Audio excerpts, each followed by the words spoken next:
मेरे साथ बोलिए, भारत माता की, भारत माता की।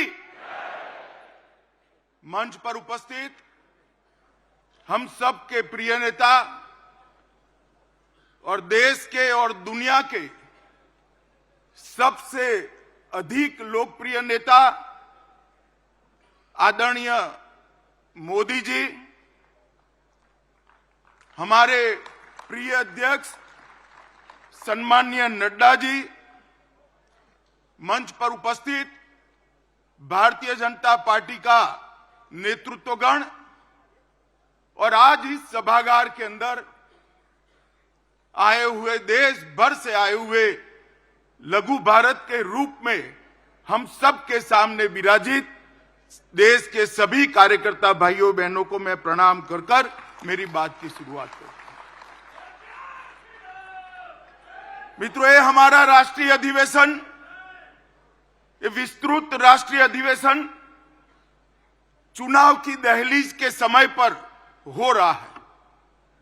इस राष्ट्रीय अधिवेशन के अनेक निहितार्थ, ये राष्ट्रीय अधिवेशन प्रधानमंत्री जी मोदी जी के विकसित भारत के स्वप्न को आगे बढ़ाने का संकल्प लेकर हम सब यहां से देश भर में वापस जाएंगे। इस अधिवेशन के बाद 2047 का भारत कैसा होगा, इसका मोदी जी का संदेश लेकर हम हर कॉन्स्टिट्यूएंसी में जाएंगे और कुछ ही दिनों में देश की जनता ये निर्णय करने वाली है कि आने वाले 5 साल इस देश के शासन की धुरा किस पार्टी के हाथ में होगी, किस व्यक्ति के हाथ में होगी। मगर पूरे देश में कहीं पर भी संशय नहीं है, प्रश्न चिन्ह नहीं है।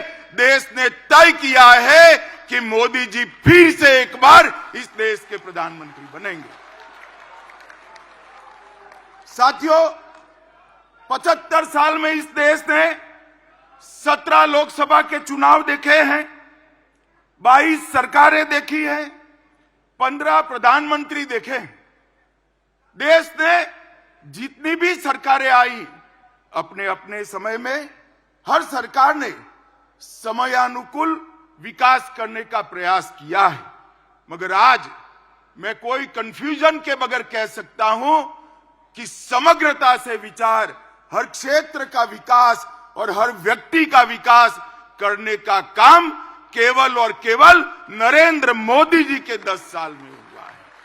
नरेंद्र मोदी जी के 10 साल के अंदर देश सुरक्षित हुआ, देश समृद्धि की ओर आगे बढ़ा। 60 करोड़ गरीब जो आजादी के 75 साल तक, 70 साल तक अपने आप को विकास की प्रक्रिया के बाहर मानते थे, उसको मालूम ही नहीं था कि देश आजाद हुआ, लोकतंत्र आया, मुझे क्या मिला, मेरा क्या हिस्सा।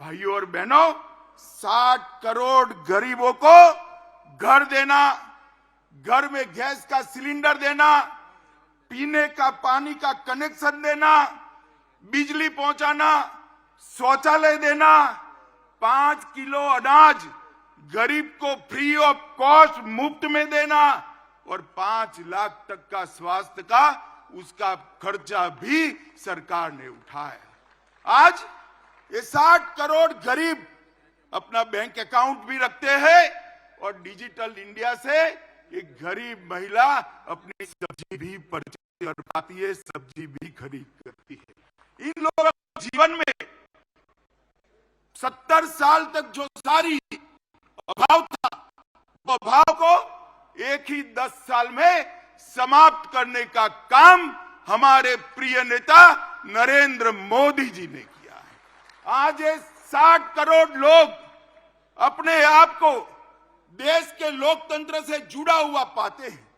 आज ये 60 करोड़ लोग हमारे संविधान की सार्थकता को महसूस कर रहे हैं। 10 साल में इतना बड़ा परिवर्तन आया है। दलित, आदिवासी और पिछड़ा समाज उसको वोट बैंक के नाते एक कांग्रेस और इंडिया अलायंस वालों ने उपयोग तो बहुत किया, पहली बार उनको सम्मान और हिस्सेदारी देने का काम भारतीय जनता पार्टी की नरेंद्र मोदी सरकार ने पहली बार ये देश का गौरव पूरी दुनिया ने महसूस किया। दुनिया में भारत के लोग कहीं पर भी जाते हैं, कहीं पर भी दुनिया में आप चले जाओ, पूछेंगे मोदी के भारत से आते हो ना। ये पहचान दुनिया में, विश्व में खड़ी करने का काम हमारे नेता नरेंद्र मोदी जी ने किया है। और मैं आज बताना चाहता हूं मित्रों आपको कि 140 करोड़ की जनता ने पहली बार महान भारत का स्वप्न देखने का साहस नरेंद्र मोदी जी ने दिया है। न केवल महान भारत का स्वप्न देने का साहस, उस स्वप्न को सिद्धि में परिवर्तित करने के लिए सामूहिक पुरुषार्थ करने का मन भी नरेंद्र मोदी ने बनाया है। और पूरे देश के सामने एक लक्ष्य रखा कि 2047 में भारत पूर्ण विकसित भारत होगा, आत्मनिर्भर भारत होगा, गुलामियों की निशानियों से मुक्त भारत होगा। ये संकल्प पहली बार 140 करोड़ की जनता के सामूहिक संकल्प के माध्यम से आज विश्व के सामने उभर कर आया है। और इस संकल्प का एक्नॉलेजमेंट भी पूरा विश्व कर रहा है। मित्रों, मोदी जी ने 10 साल के अंदर कई सिद्धियां प्राप्त की हैं। गरीबी से मुक्ति, भ्रष्टाचार से मुक्ति, जातिवाद से मुक्ति, परिवारवाद से मुक्ति, तुष्टीकरण से मुक्ति। इस देश का लोकतंत्र कई सालों तक भ्रष्टाचार, जातिवाद, परिवारवाद और तुष्टीकरण के नासुरों से ग्रसित रहा। नरेंद्र मोदी जी ने पहली बार भ्रष्टाचार, जातिवाद, परिवारवाद और तुष्टीकरण की राजनीति को समाप्त कर पॉलिटिक्स ऑफ परफॉर्मेंस को एस्टैब्लिश करने का काम नरेंद्र मोदी जी ने किया। नरेंद्र मोदी जी ने अपने कर्तव्य से, अपने कर्तृत्व से देश की पूरी जनता को एक सामूहिक हीन भावना थी, इस सामूहिक हीन भावना को, एक मास इंफीरियरिटी कॉम्प्लेक्स को समाप्त कर हम भी कर सकते हैं, हम ही करेंगे, एक गौरव के साथ दुनिया के सामने किया। नरेंद्र मोदी जी ने पहली बार इस देश को गुलामी के प्रतीकों से मुक्ति दिलाने का आह्वान किया। ये शुरुआत आजादी के दूसरे दिन होनी चाहिए थी, परंतु जब तक कांग्रेस रही, जब तक इंडिया अलायंस वाले रहे, इसकी कल्पना भी नहीं की। मोदी जी ने गुलामी के प्रतीकों से मुक्ति के लिए 15 अगस्त को लाल किले की प्राचीर से आह्वान किया और जनता ने पलक पावड़े बिछाकर इसका स्वागत किया। और आज गुलामी के प्रतीकों से हम मुक्ति पा रहे हैं। उग्रवाद और आतंकवाद, नक्सलवाद इस देश को 4 दशक से परेशान करता है। मोदी जी के 14 से 24 के कार्यकाल में उग्रवाद और आतंकवाद और नक्सलवाद अपनी अंतिम सांसें गिन रहा है। मैं देश की जनता को कहना चाहता हूं, मोदी 3 में ये देश पूर्णतया आतंकवाद, उग्रवाद और नक्सलवाद से मुक्त होकर शांत और समृद्ध भारत बनने की दिशा में आगे बढ़े। भाई और बहनों, मोदी जी के शासन ने कई विरोधाभास खत्म कर दी। एक समग्रता से सोचने वाला नेतृत्व, एक नीति के आधार पर चलने वाला नेतृत्व, एक युग दृष्टा नेतृत्व किस तरह से काम करता है, इसकी मिसाल कायम की है। पूरे आजादी से कालखंड सरकारों की मीमांसा इसी तरह से होती है। ये सरकार किसानों की सरकार है या उद्योगपतियों की सरकार? ये सरकार किसान कल्याण करेगी या इकोनॉमी को आगे बढ़ाएगी? मोदी जी ने बता दिया किसान कल्याण भी हो सकता है और अर्थतंत्र भी पटरी पर आ सकता है। दोनों के बीच में कोई भी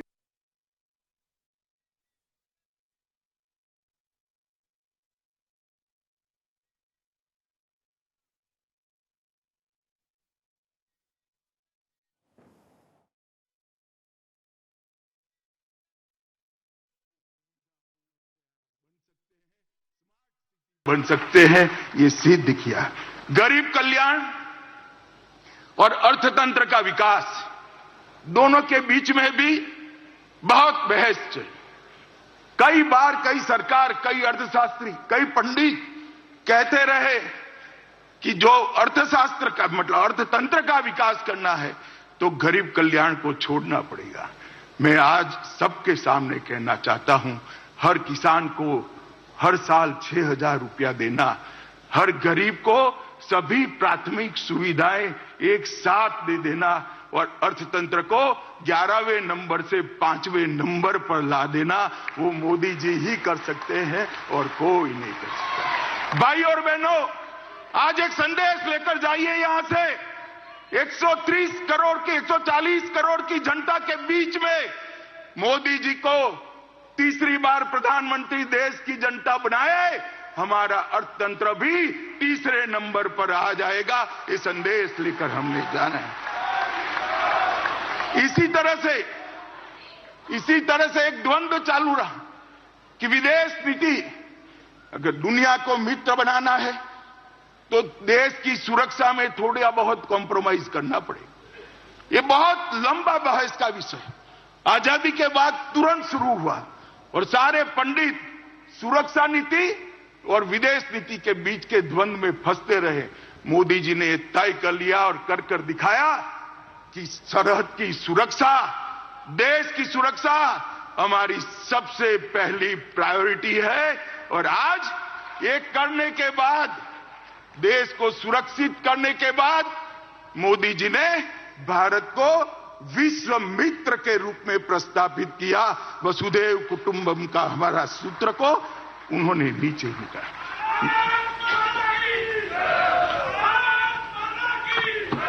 मित्रों, इंडी अलायंस और कांग्रेस पार्टी, इसकी देन थी कि इस देश के लोकतंत्र की स्पिरिट को खत्म कर दिया। देश के लोकतंत्र को भ्रष्टाचार, परिवारवाद, तुष्टीकरण और जातिवाद से कलर्ड कर दिया।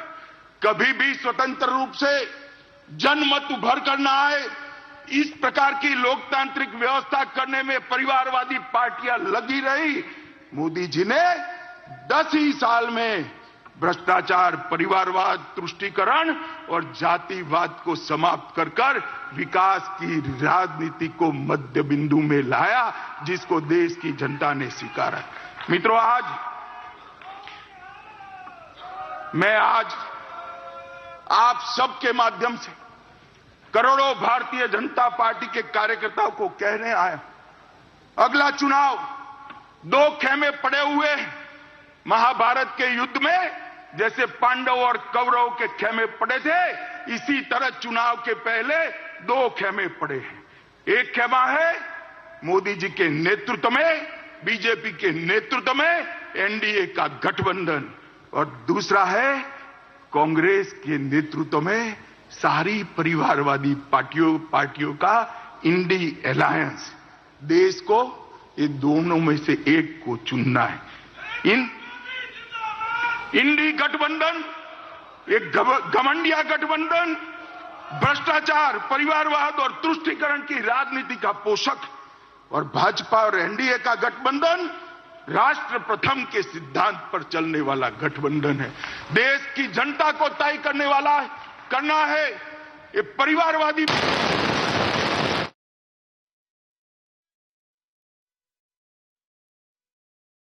राष्ट्रीय अधिवेशन का ये आखिरी दिन है और आप अमित शाह को सुन रहे थे, गृह मंत्री अमित शाह को आप सुन रहे थे। और दिल्ली के भारत मंडपम में 17 फरवरी से भाजपा राष्ट्रीय अधिवेशन चल रहा है, आज इसका दूसरा दिन।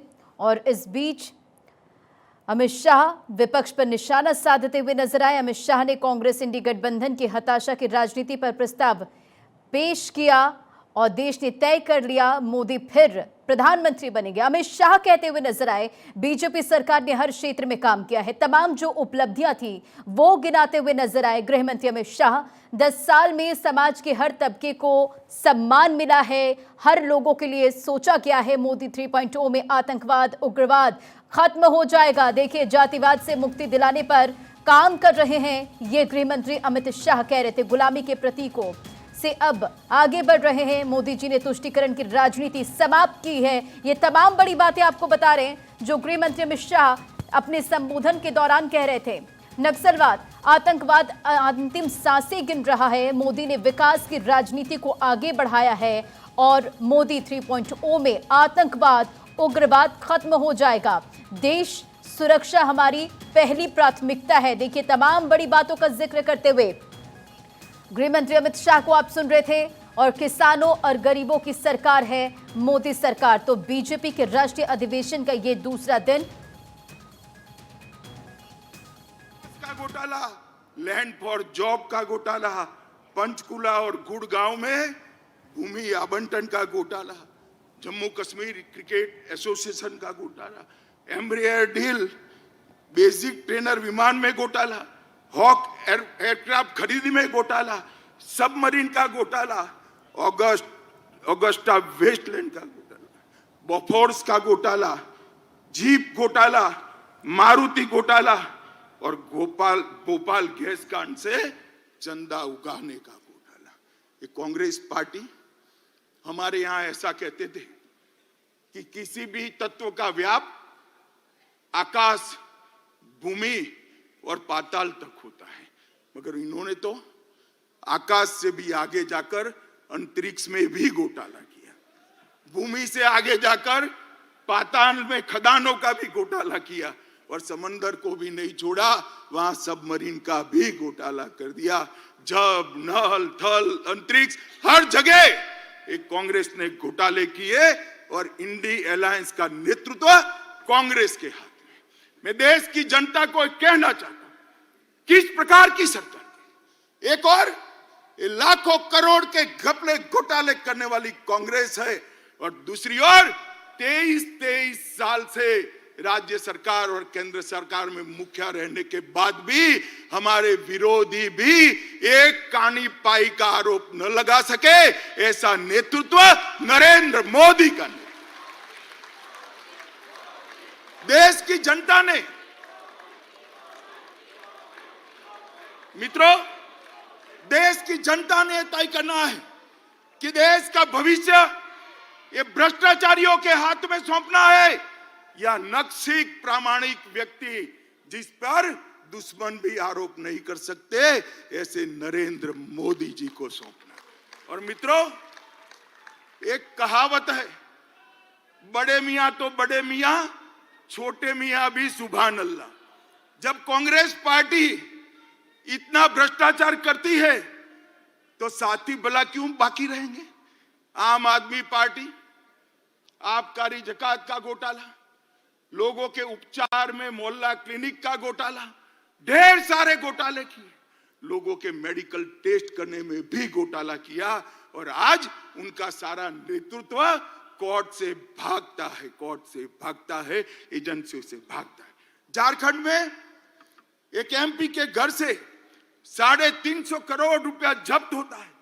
छत्तीसगढ़ में महादेव के नाम से जुआ खिलाने का एक घोटाला आता है। डीएमके के मंत्रियों के घर से करोड़ों रुपया बरामद होता है। तृणमूल कांग्रेस के मंत्रियों के घर से अनेक करोड़ रुपया, 55 करोड़ तो एक ही स्थान पर से मिलते, अनेक करोड़ रुपयों का, सैकड़ों करोड़ के घोटाले बाहर है और लालू जी सजा आपता है और अभी भी एक एक नई भ्रष्टाचार की एफआईआर उन पर हो रही है। मित्रों, ये पूरा इंडी अलायंस, ये कांग्रेस पार्टी के नेतृत्व में घमंडिया गठबंधन, ये पूरा भ्रष्टाचार से लिप्त। देश की जनता ने तय करना है, भ्रष्टाचार के दूषण को समाप्त करने वाले नरेंद्र मोदी जी को मैंडेट देना है या भ्रष्टाचार ही जिनका धर्म है, ऐसे इंडी अलायंस को मत देना है। ये देश की जनता ने दी। मित्रों, परिवारवाद, अभी ढेर सारे पत्रकार, कुछ मीडिया चैनल, इंडिया अलायंस, बड़ा चैलेंज, बड़ा चैलेंज, बड़ा चैलेंज, बड़ा चैलेंज। अगर मुझे कोई कहे कि इंडिया अलायंस क्या है, तो मैं इसकी एक ही व्याख्या करता हूं, 7 परिवारवादी पार्टियों का गठबंधन इंडिया अलायंस है। इससे ज्यादा कुछ नहीं है। जो अपनी पार्टी के अंदर डेमोक्रेसी नहीं स्थापित कर सकते, वो देश की डेमोक्रेसी की रक्षा नहीं कर सकते। ये देश की जनता को, आपकी पार्टी लोकतांत्रिक पार्टी नहीं है, आपकी पार्टियां लोकतांत्रिक पार्टियां नहीं है, आप देश के लोकतंत्र का रक्षा नहीं कर सकते। एक और मोदी जी के नेतृत्व में डेवलपमेंटल अलायंस है और दूसरी ओर राहुल जी के नेतृत्व में डायनेस्टिक अलायंस है। डेमोक्रेटिक अलायंस, डेवलपमेंटल अलायंस और डायनेस्टिक अलायंस के बीच में देश की जनता को पसंद करना है। मुझे विश्वास है कि एक और मोदी जी देश के और गरीबों के विकास के लिए काम करें और दूसरी ओर अपने परिवार की चिंता करने वाली पार्टियां है। देश निश्चित रूप से विकास की राजनीति करने वाली भारतीय जनता पार्टी और एनडीए को सिलेक्ट करेगी, इसका मुझे पूरा विश्वास है।